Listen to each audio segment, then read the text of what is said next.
নমস্কার, কেমন আছেন সবাই? বাংলা ঘরকন্যা আপনাদের সকলকে স্বাগত জানাই।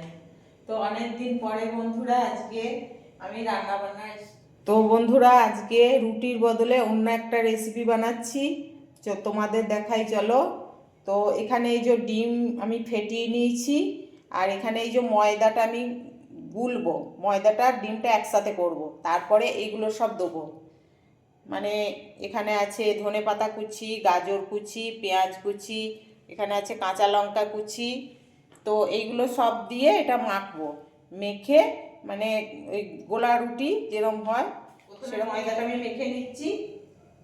এবার একে একে পেঁয়াজ কুচি, গাজর কুচি, কুচনো কাঁচা লঙ্কা আর ধনেপাতা এগুলো দিয়ে দেবো। এবারে ডিমটা ফেটিয়ে রেখেছি, ডিমটা দিয়ে দেবো। আমি এক বাটি ময়দা নিয়েছি, তার সাথে দুটো ডিম দিয়েছি, তো লবণও দিয়ে দিই। এটা হয়ে গেছে, এবার আমি এটা ছেড়ে দেবো।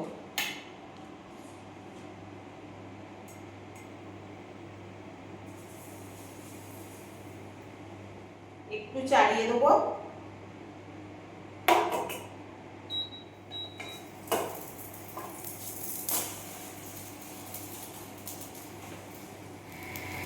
গোলা পরোটা একদম রেডি।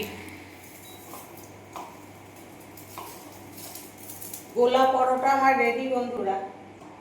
এর সাথে একটু সস নিয়েছি, শসা নিয়েছি। যদি তোমাদের রেসিপিটা ভালো লাগে তাহলে প্লিজ লাইক কমেন্ট করে সাবস্ক্রাইব করে দেবে। সবাই ভালো থাকবে, সুস্থ থাকবে। টাটা।